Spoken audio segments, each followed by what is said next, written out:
Riccardo Camporese del Dipartimento Politiche del Lavoro della CISL Veneto. Parliamo con te di lavoro agile o smart working. Intanto un saluto a tutti. Allora, questo termine, smart working o lavoro agile, è entrato prepotentemente nelle nostre case in questi mesi. Ma dovremmo anche definire che cos'è. Che cos'è il lavoro agile? Che cos'è lo smart working? Lo smart working è una modalità di esecuzione del proprio rapporto di lavoro che rende possibile operare da un'altra posizione, diversa da quella del nostro ufficio abituale o luogo abituale di lavoro. Questo ha consentito a milioni di persone di continuare a lavorare in questo periodo.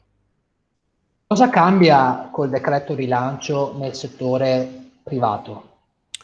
Allora, nel decreto rilancio, il DL 34, all'articolo 90, sostanzialmente si pone una pietra per noi miliare dal punto di vista del diritto. Cioè si dice che il lavoratore o la lavoratrice che abbia un figlio minore di anni 14 e alle seguenti condizioni, non in presenza di un familiare all'interno del nucleo che abbia utilizzato la cassa integrazione o che sia disoccupato, ha diritto a chiedere di poter effettuare il proprio lavoro in modalità agile, in smart working. Questo diritto deve essere reso compatibile con la effettiva possibilità di effettuare la mansione che io ho in azienda presso il mio domicilio, presso casa mia. Per quanto riguarda il pubblico impiego, invece? E per quanto riguarda il pubblico impiego, purtroppo è un auspicio, e cioè è possibile che le amministrazioni, quindi le singole amministrazioni, concedano ai lavoratori la possibilità di utilizzare lo smart working. Ci sono amministrazioni che lo hanno fatto e lo hanno fatto in modo massivo, amministrazioni che non lo hanno fatto. Torniamo al settore privato. Ci sono delle formalità da rispettare nella richiesta di smart working?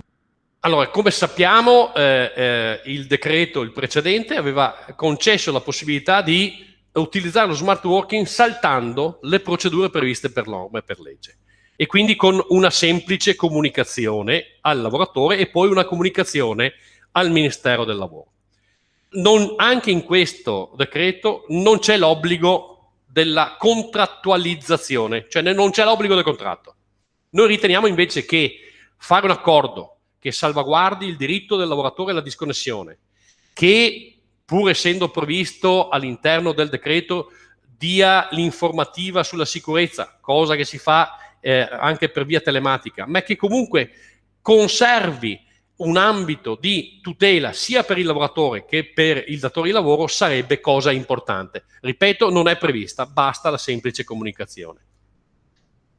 Ecco, quindi Riccardo, a chi posso rivolgermi, io lavoratore, se ho dei dubbi o bisogno di altre informazioni o il datore di lavoro non mi vuole dare lo smart working?